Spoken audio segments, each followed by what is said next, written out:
Okay, let's turn to the other big story. Polling has ended in Bihar, the two-round poll, and then the big news is Bihar has recorded the highest ever woman voter turnout.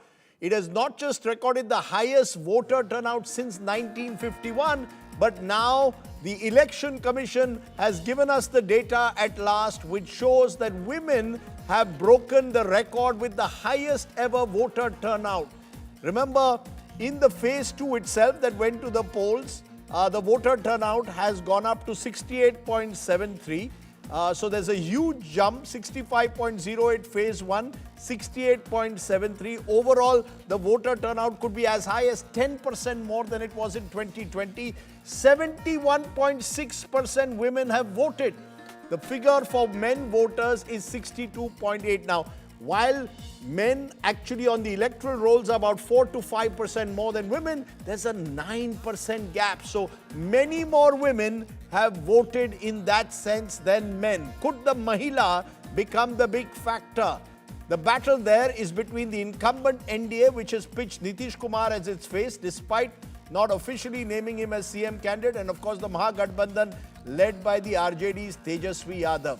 Will the high voter turnout signal trust in the Modi-Nitish duo and continuity, or is it an indication of change? That's the big question that's going to be raised. I'm joined by Amitabh Tiwari, founder Vote Vibe. He's been tracking this election over the last few months. Sandeep Shastri, National Coordinator Lokniti. Both of them are people who've tracked numbers closely. Amitabh, you first. The big story coming in, the highest ever voter turnout at 66.91 since 1951 and the highest ever turnout of women. What does that suggest? Yeah, essentially, clearly we've seen that this time a huge number of migrants have returned back to poll and cast their votes because they felt that they were lucky this time that their names still remain on the rolls, and if they don't vote, then next time perhaps their names could be deleted because of permanently shifted. So a huge number of migrants have gone back, and also it seems that the Mahila Rozgar Yojana has motivated more and more number of women to come out and vote.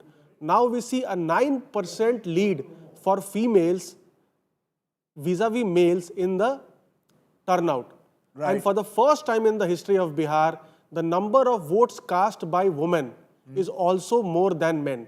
2.51 crore versus 2.45 crore. Let's get that straight. So you're saying, Amitabh, about 6 lakh more women in all have voted Around than five. men? Yeah, about around 5 lakh more women. About 5 to 6 lakh women have voted more than men. Let's divide that, 243 constituencies.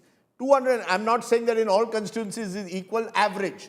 If we take an average, if 5 lakh, 243 constituencies, you're looking at about 15 to 20,000 more women per constituency on average. 20,000 on an average have voted more. That's a very significant number, isn't it? That's a very significant number, and largely it's on account of the Mahila Rozgar Yojana, which we have been speaking for long, that this election does not have any meta-narrative or a theme, and the only perhaps bigger narrative or statewide narrative or theme was this Mahila Rozgar Yojana, which has transferred 10,000 rupees to 1.5 crore women.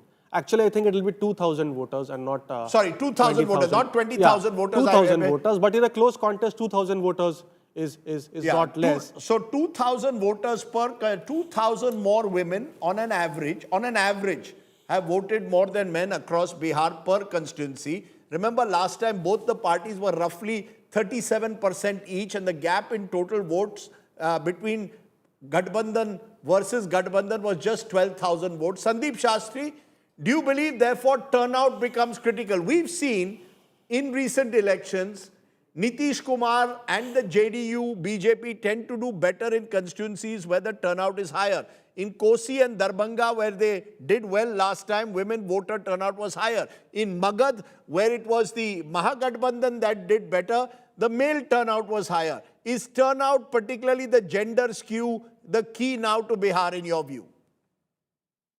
Rajdeep, the latest data that we are looking at clearly shows that the woman turnout is significantly higher than the male turnout. Let's remember that in the last election in Bihar, women turnout was marginally higher than male turnout, but not to the extent of what you're seeing this time, which is 9%.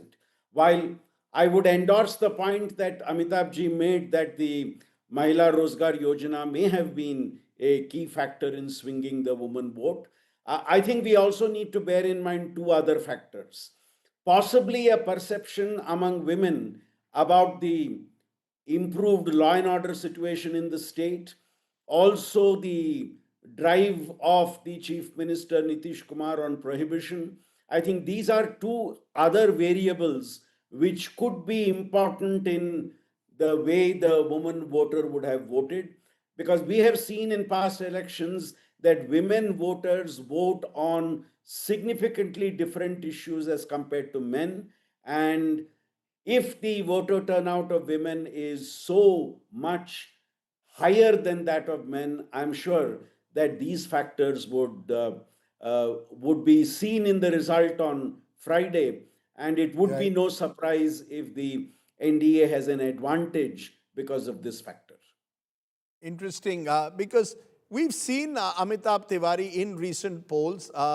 Wherever women have voted, that party tends to win. There have been a few exceptions to that. Let Professor Shastri take that first. Professor Shastri, because you've probably been doing this for 20, 25 years, we've seen generally where women vote, that party wins. You can look at Jayalalitha, Mamta Banerjee, Shivraj Chauhan, Narendra Modi himself. Women tend to be a decisive factor. Is that a universal rule? Could Bihar be any different? Rajdeep, it would be correct to say that by and large, women voters play a critical role in deciding the way the election turns out. This becomes even more crucial in the current case because the woman turnout is significantly higher than the male turnout. And I think women voters have largely been focusing on issues relating to the family, issues relating to health, issues relating to law and order, issues relating to fiscal security. So, all these issues come into play. And if there has been such a significantly higher response of women, I think this would be a crucial factor. I would draw your attention to years earlier when N.T. Ramarao was able to sway the electorate in the then United Andhra Pradesh using the woman factor and winning the vote based upon the women factor. Something similar was done by Jayalalitha in Tamil Nadu. So there have been examples of where the woman vote has made a significant difference in the ultimate result, Right. especially when the party has focused on issues which are close to women and which women feel are important in decision making. Remember, this time it's being called the 10,000 election, or I'm calling it the 10,000 election. More than 1.4 crore women getting 10,000 rupees just before the election, and many of them during the actual election month. But Amitabh Tiwari, as we saw in 2020, that was a bit of an exception because there a substantial woman vote also went to the Mahagathbandhan. In fact, when I speak to Mahagathbandhan's election analysts, they say all of you sitting in studios are exaggerating this Mahila factor as if every woman is going to vote for the JDU or BJP. There are enough women who didn't get the benefit of the 10,000 rupees. There are women who also vote on their caste identities based on what the man in the house decides. Do you believe that one size fits all, that in every election, generally when women vote one way, that state goes in that direction? Yeah, so essentially, to be fair, in the last election, as per CSDS data, only 1% lead was That's there right. for NDA amongst women. But on the flip side, you can say that that was the deciding factor because perhaps that saved the day for the NDA in that election. So, of course, the women turnout is high. We will have to look at who are these women supporting. In Bihar today, it seems that the male vote is getting fragmented between 3 to 4 forces. Mahagathbandhan, NDA, Jan Suraj, and even significant others or independents like AIMIM, BSP, etc. and rebels. While the women vote, because of the policy of Jan Suraj that they will end prohibition, it seems to be consolidated behind two big forces, which is the NDA and the Mahagathbandhan. So you're right, we have to see in our trackers what percentage of these women who are turning out to vote are actually voting for NDA and what percentage is voting for Mahagathbandhan, because that lead for any Gathbandhan is going to be decisive in terms of vote share and could change the shape of this election either ways. One final word from you, Dr. Shastri. Just to say that it's the MY factor, Mahila and the Yuva. The other key factor is also the Yuva vote. Now that can't be captured by turnout because turnout will not tell us how many people under the age of 25 have voted. Could that be the other X factor to look at closely? Beyond a shadow of doubt, Rajdeep, I think the youth factor this time in Bihar is going to be crucial. This is a aspirational vote. This is a vote which expects performance. This is a vote which will evaluate how much they can trust what has been promised by different parties. So youth vote is crucial. But Rajdeep, permit me to add one more point. The 2020 election results also saw among women, the caste factor was critical, and you see the quantum of Yadav vote among women which went to the Gathbandhan. So while we talk of the women vote, while we talk about Mahila Rozgar Yojana or law and order situation, we'll also have to budget the caste factor in this discussion, because I think the caste factor is critical both when we talk of the women vote and when we talk of the youth vote. Interesting there. We'll wait and see what happens, of course, come Friday, which is counting day. Also a reminder that India Today's exit poll will be starting tomorrow at 5 p.m. Why have we chosen tomorrow? Because we believe that you must give pollsters sufficient time to actually go through the data before they throw numbers. So this will be 12th November, 5 p.m. onwards, the India Today exit poll.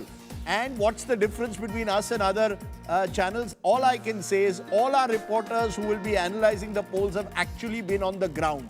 They've gone district to district. So these are individuals who will bring you their ground knowledge, not just sitting in an AC studio, but actually having smelt the mud of Bihar, as they will call it, the mitti of Bihar. And we will try and bring their observations and their analysis to you to tell you why Bihar is voting, not just who they are voting for, but why they are voting for a particular party. So if you want a quality exit poll, look forward to that at 5 p.m. tomorrow onwards. Amitabh, Sandeep Shastri, thanks for joining me.